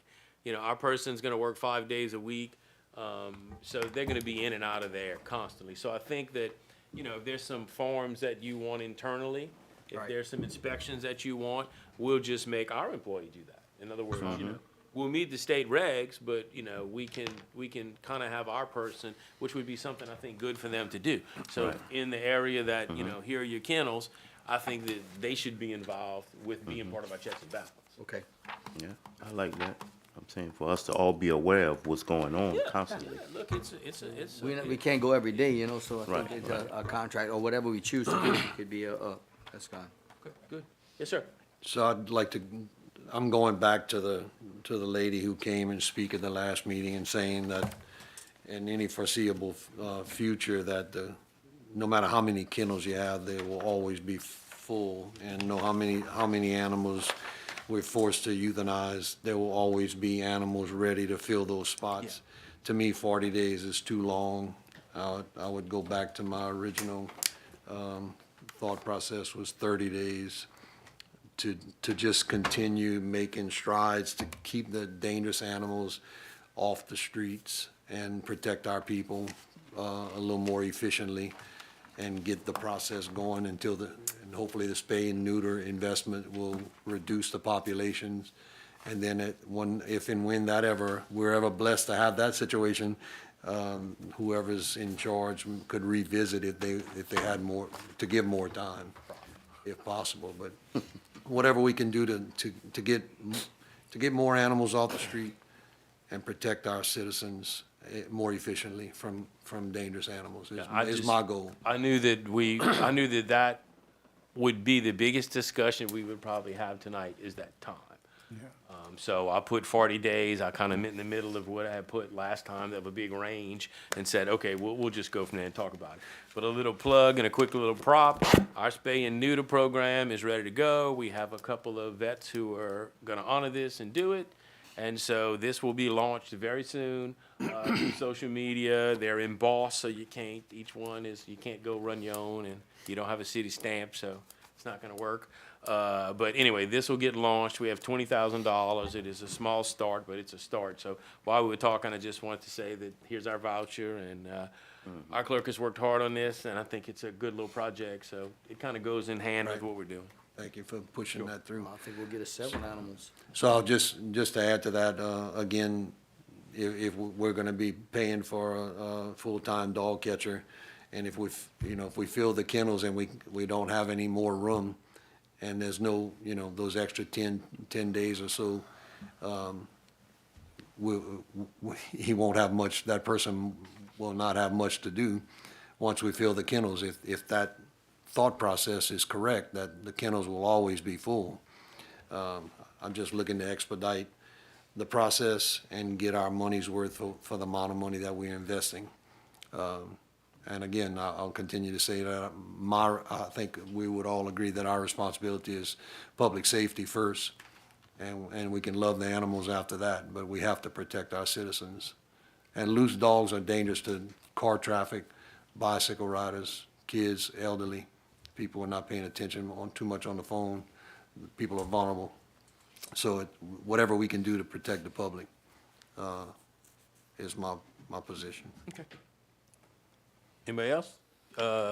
Wait, okay, I always go to the attorney first, then I'll come to you. Yes, sir. Well, I just want to point out, this is a list of terms and conditions we want in an agreement to be signed with the parish. So Yes. this is not a final No, we can decision on what we're amend gonna do. rules and anything we want, right. Yeah. We just tried to get a general But this- discussion. This will come back, if it's a 2-year agreement, it's going to come back in the form of an ordinance to approve an agreement with the parish Correct. that's yet to be drafted. Correct. So this is kind of our priorities and our wish list for the parish. It's also kind of our decision about policies for our operations of the parts that we're going to be in charge of. Correct, And correct. that can change from time to time. Well, we could change them as we need to. That's right, But and you this should. was, I think it's only fair to show the parish and tell them, this is what our intentions are. This is what works for us as a council, as a body, we feel as the community we represent. And President Richard's here tonight, so I look over there, I'm looking at him. And so we would send this and say, this is what our hope is for the agreement. But that way we're concise and we have a built-in, understanding of what we're doing. It wouldn't be fair to enter into something and then we having debates on this end if we don't like the way it's working. This way, we at least paint the picture and kind of design what we feel we need. But again, we can undo anything we do, and if we have some things that aren't working, we can always amend it. Yeah, I would just say thank you, Mr. Simon, for explaining that. I appreciate that. It kind of gives it a different perspective when you're looking at it Yeah, 'cause as that- just a presentation, Correct. That- my not whole so much an point- ordinance. Correct. My whole point was, we Right. want to be, I want your input Yeah, to understand what we would run, and Yeah. how we would see fit to run. and I want to be consistent in my position that we invest in all this money. I feel like we need to have some results, visible results that are not going to take a year for us to see. Yeah. It's a tough pill to swallow, but if we're going in, I feel like we need to be all in and get it We gotta done. solve the Get problem. it, get the problem solved We gotta solve as it. much as we can. Yes, sir. One more time. Then I Well, got to yeah, call on and- Councilman Ron Davis before he Most thinks of I this has forgot been about it. discussed with the parish, not all of it. But one thing that they made clear was they wanted the city to be responsible for city dogs, city Correct. cats going into the Bless facility, you. and city dogs and city cats coming out of the facility. So Correct. putting them in, taking them out, that's gonna be our responsibility. And we're gonna have policies for that we're gonna have to change Correct. as time goes and, as circumstances dictate, Right, so. right. Yeah. As we move forward. Yeah, what's something new? Councilman Ron Davis, thanks for waiting. No problem. I'm glad to see this come to a point where we are finally formulating some type of plan of action is very much necessary. And like I said, I know there's going to be some changes that come as we start to deal with this and dealing with it. I know we must. You said something about the spay and neuter that we're going to be putting into place with the voucher. How do you get the voucher? We're gonna put it out there on social media, and they'll come to our office, Okay. and they'll pick up the voucher, and then there's 2 vets that they'll have a list of these vets participating, and then they'll bring the voucher there, with their, set up the appointment, bring the voucher with their animal. But we're gonna have a whole little campaign. I wasn't quite ready to launch it tonight, but I just wanted to show the card and let everybody know it's coming fairly soon. Then we were. Maybe like next week, we're hoping. I think we started chipping also. Or are we still planning on doing that? For now, we're just gonna do the spay and neuter one first. And then, I'm not saying we couldn't do that, but we only have $20,000. I'd like to see how far, just to understand, one, how many people are gonna come forward and actually do this. And it's only one voucher per, you can't be a breeder and bring, it's one owner, one dog. So let me start this one first, and then we can always add. And it looks like we're gonna be in the dog business, so we'll have time to do a lot of other things. In the right direction now. Yes, sir. We're gonna be going forward with this in the next meeting too. Get some numbers together as far as how much it's gonna cost for these dog people to be doing the job that they're gonna be doing and everything like that. We have time. It probably won't be the next meeting. Okay. What I'd like to do is, we pass it, introduce this, pass this, send it to the parish, let them do their thing. I am talking to people, and, Right. I have some options. I don't want to wait forever because I don't want to lose the people that, probably want to come to work. We Right. have a contract that is good till March. Okay. Now, depending on, we're only half the deal, depending on how quickly the parish acts on it. If they act quickly and come back and say, hey, we could do this, well, then if I find a person quickly, or a contractor, or, I got some ideas. If I find somebody quickly, then I might call the parish president and say, we're ready to go now. Which, if we're both heading in this direction and we both want to do this, then, sooner better than later. But it gives me time to start really actively Right. looking. I have people that I've had conversations with, but you can't interview somebody if you don't have a Right, job to right. give them. But that's kind of my Yeah. plan is we move, we introduce, then we pass it, we Right. get it to them. If they react quickly to it, well, then we can get off to the Could be races as sometime in quick as we can. February we might It get could it. be. It could be January. Okay. I don't think the parish president is going to hang up the phone when I call him and tell him I'm ready to do this. All right. Good deal. I'm glad this is happening and we got this taken care of, so looking forward to 2026 and moving forward. Thank you. Anybody else? Everybody good? Then please vote your machines. Parish President Richard, you got anything? No, I'm good. I'm just listening. Okay, thank you, sir. All right, now we move on to 5A. Introduction of ordinance number 2025-31, and ordinance authorizing the mayor to negotiate and execute any and all documentation in connection with the conveyance of the Sugarcane Festival building and certain surrounding property to the city of New Iberia from Iberia Parish Government, and setting for public hearing on December 16th, 2025. I need a motion. Second. Councilman Dan Dahl, Mayor Pro Tem Ricky Gonsalas. This is another item that we have been working closely with the parish on and going back and forth on for a while. Our 2 attorneys, I think, I'm gonna turn it over to Jeff, but I think they've worked something out that seems to fit the bill.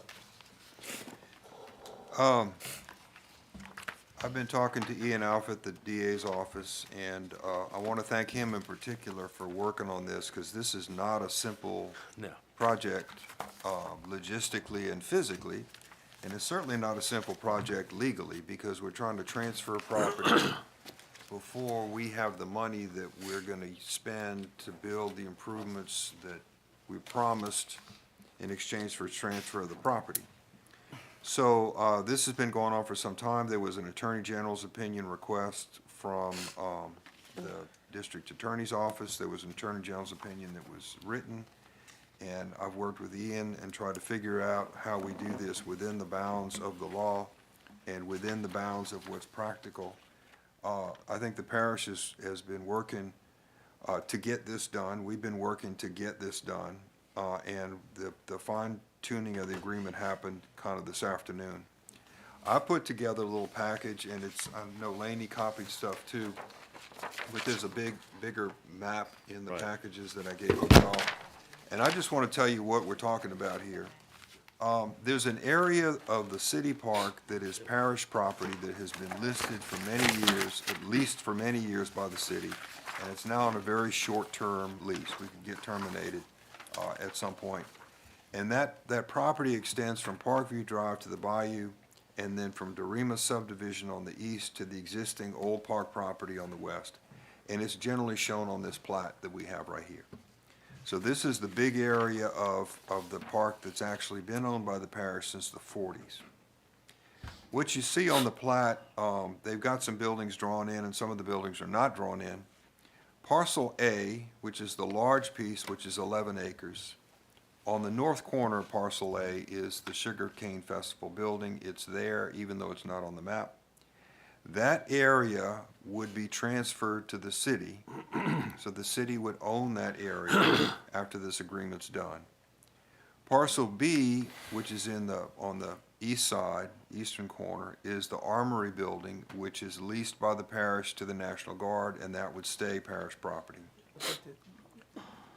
Parcel C, which is in the southwest corner, down on the bayou, is the existing Veterans Memorial Building.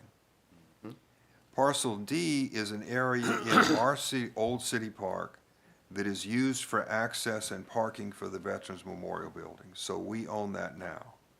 So when this whole thing is done, the city will own Parcel A, Parcel B will remain with the parish, Parcel C will remain with the parish, and over Parcel D, the city will grant an easement, which is an additional agreement that I don't think is gonna be real complicated.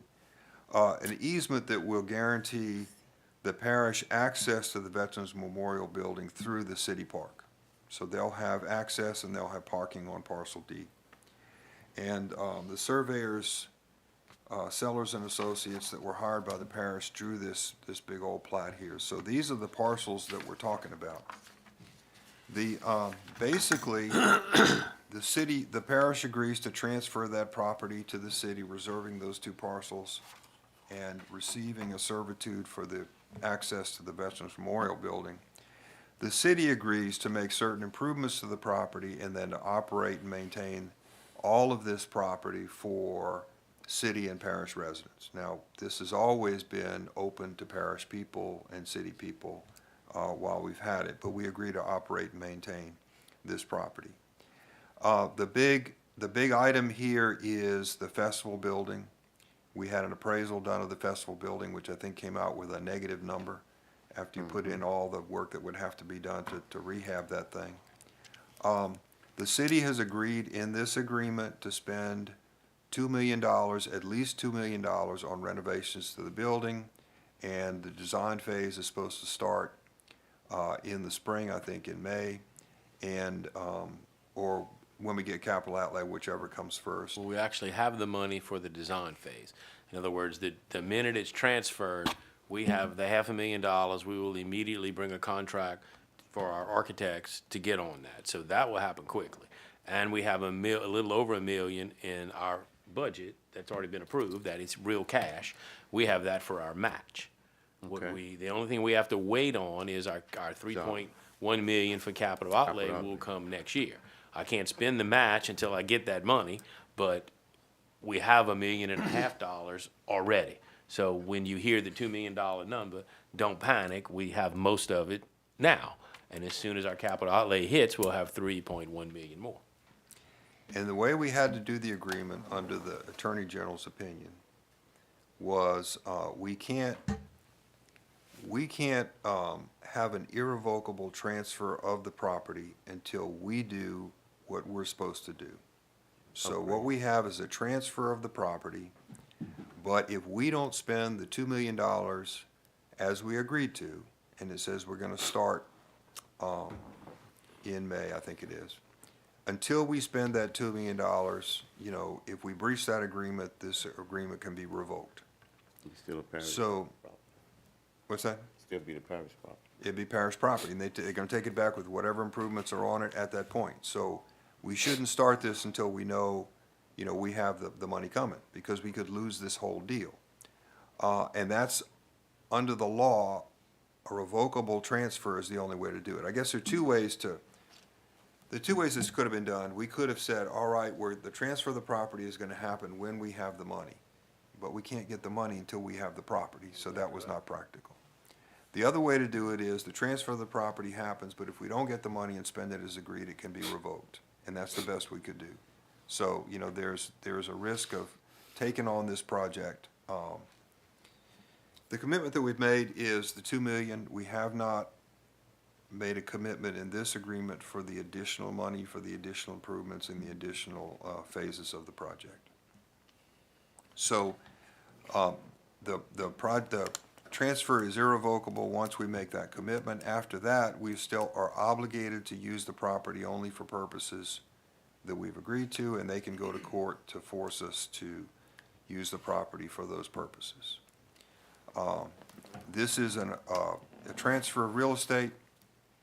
The Attorney General did give us an opinion or give the DA's office an opinion that we don't have to go back to the original owners of the property and get any kind of waivers.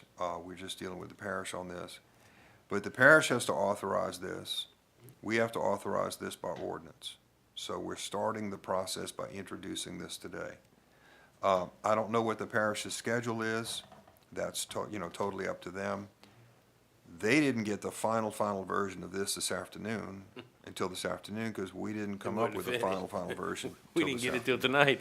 No, I mean, and it's been, we exchanged some drafts and things like that, and some red line stuff, and then, there were some holidays that came up and things like that. So this is, I think, the best deal that we can make to acquire this property. And this is the start of the process to authorize this agreement. The agreement also talks about a servitude agreement. That's an easement agreement for access to the Veterans Memorial Building. That would be a separate agreement that you would authorize when you authorize this. And that's gonna be, fairly small and fairly simple. We're just gonna have to give them access. And if we move streets, we have to give them access even if we do that. So I think that's pretty straightforward. Do y'all have questions for me I have a question. about that? Yeah. Yes, sir. The $2 million that we need to invest in the building for them to, we have a time period for that? It does not say. It does not say. It kind of says within a reasonable, I forgot how it's I worded. think that language was taken Okay, out. so it doesn't have a limit. But like I said, we'll It do has a a lot half, to do with Right. capital outlay and stuff. we'll do that a we half a can million control. immediately. We have a little bit over $1 million, and as soon as we get the rest of our capital outlay money, as soon as that's a green light, we'll be well over that. So we could be well over that quickly. If capital outlay falls apart, then we're a $500,000 shy. So if, when we start the project and there's no time limit and it comes to that $2 million, does anything happen through the council or just? No, I think we've when made this the happens, agreement. It's, an agreement's just done. Yeah, the agreement says that when we've spent the $2 million, the parish has to acknowledge in writing that we spent the $2 million and the transfer is final. Okay. Thank you. And look, we may have some little tinkering, with this yet. The parish may want something that says we have to, move in a commercially reasonable manner or something like that. I understand. But, this is. This is the start. This is the start. Yes, sir. Well, I was listening to everything Jeff said, and I think what we just have to do is just be able to be compliant to working with the parish and trying to see what we can do to make sure we're on the same page, but I'm trying to get this to where we can get this 2 million taken care of and try to come up with some type of timeline, if possible. That's it. Yes, sir. Mayor, I'm not sure what transpired before me getting on the council in reference to this building, Sugarcane Festival, to bring it up as an interest. The parish president and I probably had a discussion 2-3 years ago, probably 3 years ago. Parish President Richard called me and we had a discussion and he said, would you be interested? And I said, yes, sir, I would. It's in the middle of my town, in the middle of my park, and it's a weird deal that it's Port Parish in the middle of the park. We had some discussions, and he and I mean, frankly, have been talking about it for 3 years. So it's gone back and forth between us. It didn't come to our council because we didn't really have anything to bring yet, but we have had this discussion for quite a while. So that's how it started. Oh, I was just looking at it from a perspective of even taking ownership and operating. He said it had a negative value when it was Because appraised. of the condition. And the conditions, yeah. This is the deal. The building has a value, but it needs so much improvement and so many upgrades to bring it up to code. It's surrounded by property. When you take the value of the property and the value of the way the state looks at it, these millions of dollars that have to go into it, that's why they're saying it's negative. The minute we take the state money, we take our match, we build the project, it's going to be into a very positive value. The way the state does these transfers, and there's been example after example of property being transferred like this, they have to look at it like, yes, it has a value, but someone who wants to do this has to invest a lot of money in it. So it's just a balance and act between what the building needs versus what the building and the property that surrounds it is worth. Correct. 'Cause I remember we had some conversations in regards to it that, looking at some millions of dollars and capital outlay would Oh, yeah. probably come through. But capital outlay is more or less a one-time dedication or so, or how many ever dedications that come toward this way. Right. Well, I But, mean, it's kind of like, look at the Pepperplex. We've gotten, or the museum, we've gotten money over four different times for the museum. We've gotten money twice already for the Pepperplex. So I don't think you could say that it's just one and done. No. But we'd have to go through that process. And then the building will, once it's back together, and all the dance teams are back using it, and the Mardi Gras crews, and we have an opportunity. The only advantage we have, it's in the middle of our park. Our community center, where all of our offices are, is right there.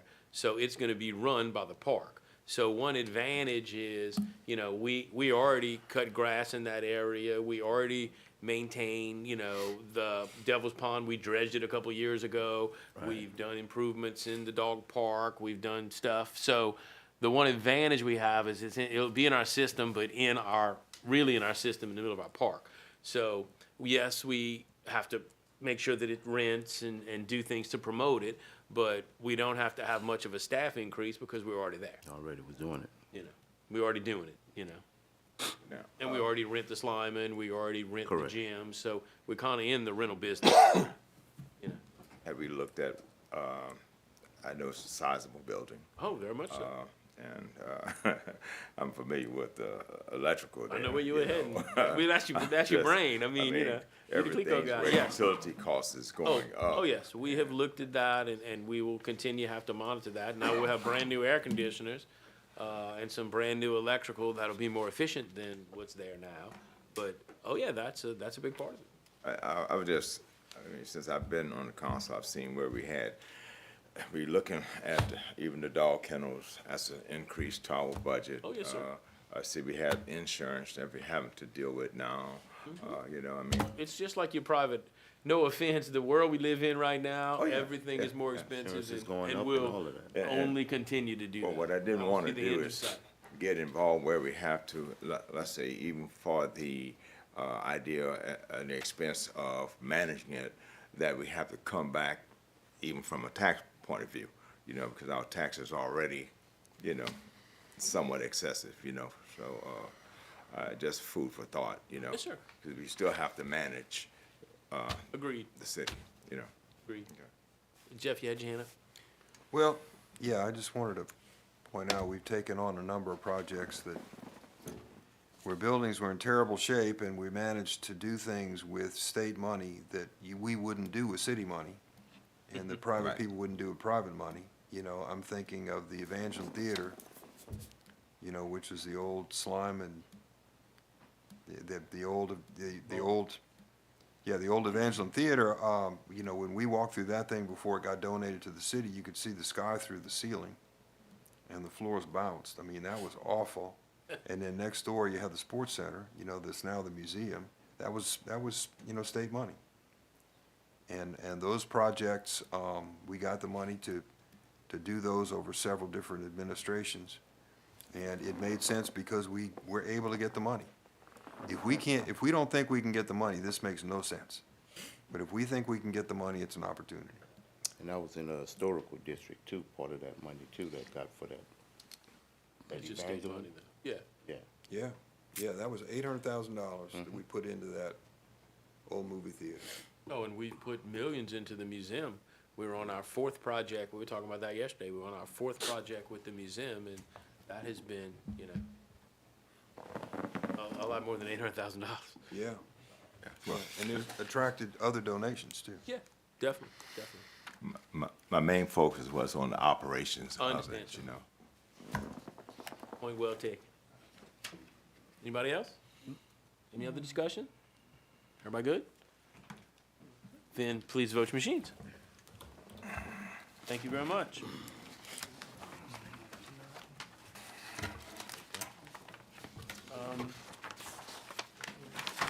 5B.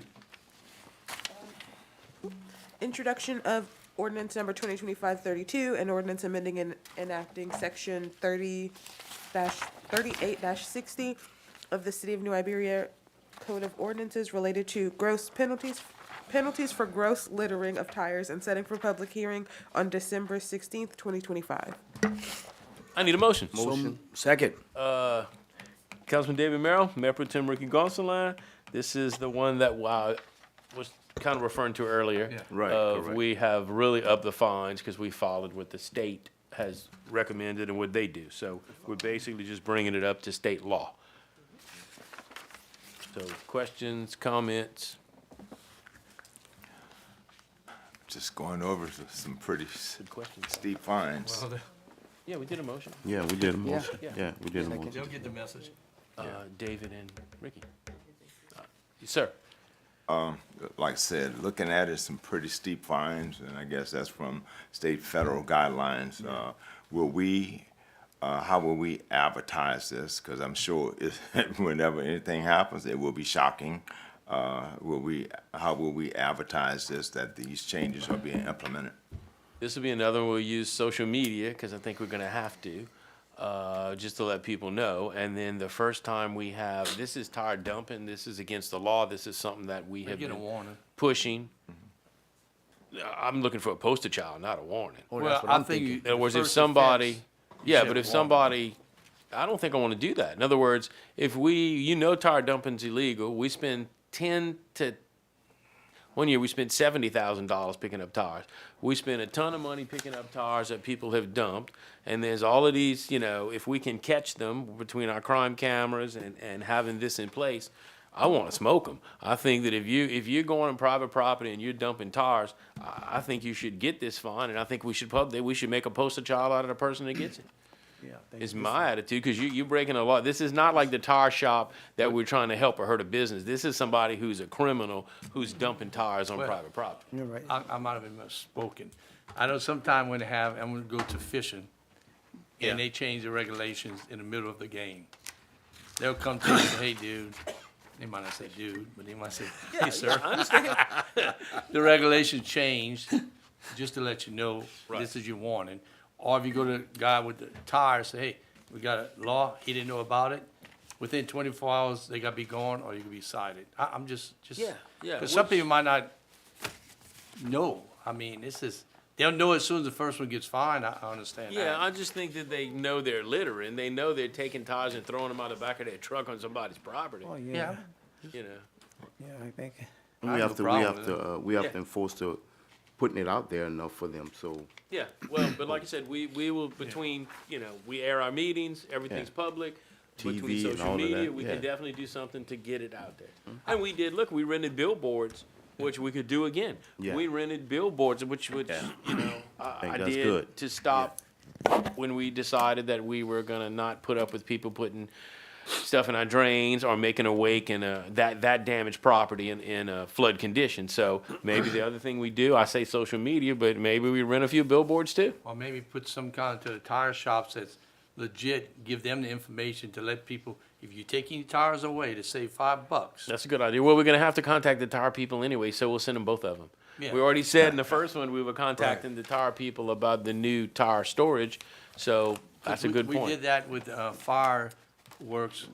The fire people were selling them, but putting them, if you had a stick, the first time you couldn't shoot them in the city. So every fire stand had that thing. The city of New Iberia does not let you shoot fireworks with anything on a stick. Okay. Do you remember Okay. that? Yeah, I I did. brought a bunch of Yeah, sticks. but we had, People brought it. remember we had a problem Yeah, with yeah, the. David, Marilyn and I voted Yeah. no, and everybody else voted yeah. I'm the You one remember who- that? I'm the one that You introduced remember it. we had a I know. problem with the enforcement part of it. I know, I Yeah. remember that. But the time. anyway. That's a long may- time ago. Maybe, Mayor, you can do that to the fire, to the tire. I think that's fine. We can do that to the tire places. We'll send them both a notice. I think if it's okay with y'all, I'll rent a couple billboards and we'll use social media so that we know we're getting this out there. Yeah, that's fine. See, I like the idea. This is definitely a pet peeve of mine.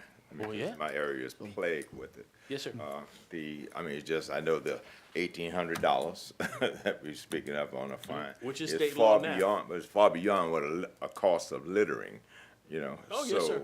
So, like Mr. Dahl was stating about at the tire places, you know, you have a placard put up there, notify them, because like you said, some will take the tires with them, no place to go, we're trying to save $2 or $4, Yeah. you know, and it's gonna cost them $1,800. So how we get the word out, I think is important. I'm fine with that. I'm fine with that. Because it is state law now. We're not doing anything that's not state law. Yes, sir. So, yeah, I think education and just going out and also maybe still pursue the idea of a tire collection day if you're still interested in that. I already Oh, I talked, am. I already I am. talked to Stan there. But my concern is, I think both ordinances that we talked about tonight are gonna serve in conjunction, because Mm-hmm. I wanna say that, I wanna be wrong when I make this statement, but some of these individual businesses that are not gonna wanna rent 10 containers and just rent 2, a bunch of those tires may disappear. And let's hope they don't dump them illegally. So we need to get this in place relatively soon. It's why I wanted to do Yeah, two at once. Exactly. So, and and this you will go- laughing, but I'm telling Well, you. that's why I did it. When we talked I don't- about it as we were writing these, and we said we got to do I don't it get in a- conjunction. You know? On my farm, I don't get 1 or 2 tires. I get 50 or 60 at a time. Mm-hmm. And I know that's not an individual homeowner. Well, we have that all over town. Yeah, so Oh, yeah. I would think that we need to make sure the fines stay stiff. We need to do some education, and these need to work in conjunction, because it's gonna get a little worse before it gets better. And the good thing is, this will be in place a lot quicker, shorter than the other one, so we'll have it ready to go. I mean, this is one more meeting and this is passed. You know, the other one we have till July, so Right. that'll be good. That'll give us I time to rest. get it out there. I rest. Yeah, I agree on that. The rest. Quicker on that one. Yes, sir. Anybody else? Let her rip. Everybody good? Then please vote your machine. Thank you very much, and good work on this. We spent a lot of time last meeting. You know, we're doing what we gotta do. I appreciate it very much. News media get this one. Yes, sir. 5C. Introduction of special ordinance number 2025-2026-02, an ordinance amending the budget to account for increase in group health insurance and setting for public hearing on December 16th, 2025. I need a motion. Motion.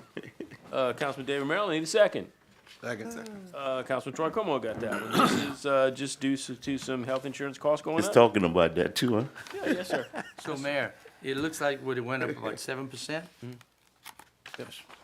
It looks like a lot of money, but it's really not. It could have been. 7%. The insurance, went up our like carrier is working big time. hard to get it down to 7. It was It more went than up that. all over too. And we went back and forth, and Yeah. we didn't increase the cost to the employees. You know, Did not? we did not. We did not. I'm glad. I'm We glad. did not. Look, we are constantly trying to figure out, and I'm not knocking it, but with civil service, as we've talked about constantly, if you got the low end of the scale to 15, you just spent $1 million, because it just does nothing but ramp up by all the levels. So when you know that we did do more than the 2% this year, we did an additional 2, but when you know that your people are still trapped in a system that's hard to bring their pay up, how can you turn around and, go up on the insurance? Yeah, I see it happen all the time. And most people do, but I'm not saying we've had 2 or 3 of these hits that we've eaten. One day we might have to, but as long as we can Right. hold out, you know, I don't want to do that. Still keeping some good people instead of making them exactly go look for right. another That's exactly job or right. something. Because what we have is really good retirement and really good insurance. So that's what helps us maintain our people. We start changing that, and the game's going to change on us. I agree too. Okay. Anybody else? Everybody good? Please vote your machines.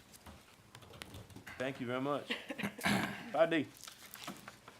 Introduction of special ordinance number 2025-2026-03, an ordinance amending the budget to allocate funds for the fiscal year 2022, 2023, I think, local government assistance program, and setting for public hearing on December 16th, 2025.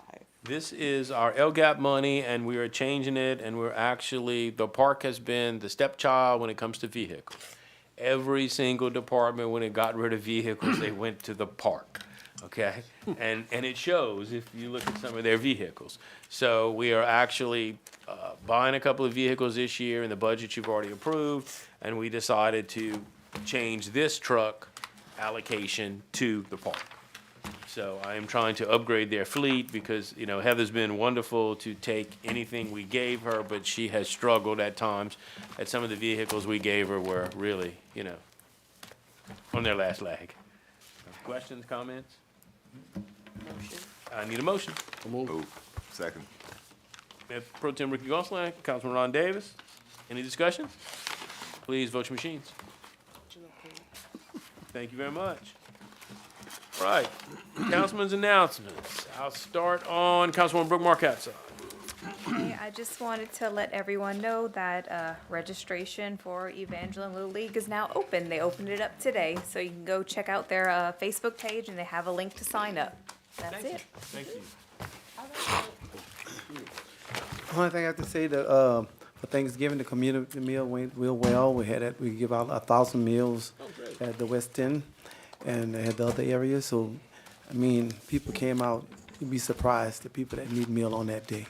So it was a great day for me and everybody else in the community. I was so happy to do it and give up a couple of hours. So thank you all. Thank you, sir. Good. So just, if anybody's ever concerned about this council working for the good of the public, just look at this meeting tonight. We talked about dogs, we talked about kids, we talked about drainage, we talked about the festival building. And I mean, tires, and sir. tires. So, I mean, we've been very efficient and we're addressing the issues in this community, and I'm proud to be a part of it. Thank you, sir. Yes, sir. I want to also thank the chief and for coming to the neighborhood watch meeting and doing a great job. He told me it was good. Yes, it was great. And also, what his name, Pierre, for the Yeah. inspection Schwenk. department. He Yeah, did yeah. a great job as He's our well. compliance guy. And there was a lot of people showed up, and we all ate gumbo, and a lot of people sit there and socialize after.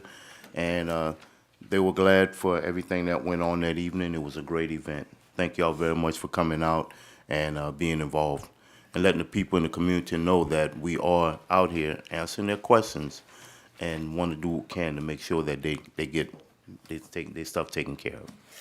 And also, I want to thank Zion Hill Christian Fellowship. We did the same thing as well to feed the people on Hopkins Street, right where the gas station used to be at. And we fed about 600 people as well. So a lot of other churches and communities was doing the same thing. So I appreciate all of y'all for doing what y'all can to help the people on the streets and everything. Thank you. Sir, thank you. That's more or less what I was going to speak on. For the nonprofits that are out there doing so much for the community, the feeding programs and everything, helping out was really touching in a sense, because there are so many homeless people out there right now, and people that's really looking for their last meal, not knowing where it's going to come from. So I applaud you all for what you do within the community. It's very much needed. Thank you. Yeah, Mayor, I want to thank the city workers and yourself. I was walking downtown Saturday, and it had a few, because the weather was bad, I had to do something. Anyway, and it really looked clean and neat. It had people shopping. I know we don't have a lot of retail downtown, but there are a lot of people walking, and it was pretty neat to see our downtown look so clean. It really was clean.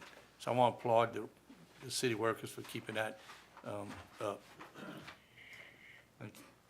Good. Kind of been a long meeting. We had a lot of, the Mayor Pro Tem's not wrong. We hit a lot of issues tonight. I can't thank y'all enough. This is what we're here to do. So we wanted to make it out at 7:30. Mayor, That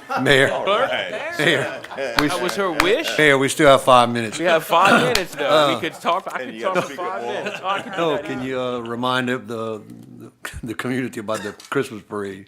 Yes, Christmas parade's coming. That is not this Saturday, but the next. Looking forward to it. It's always fun. We get a lot of people. So y'all come out for that. And with that, motion to adjourn. Thank you.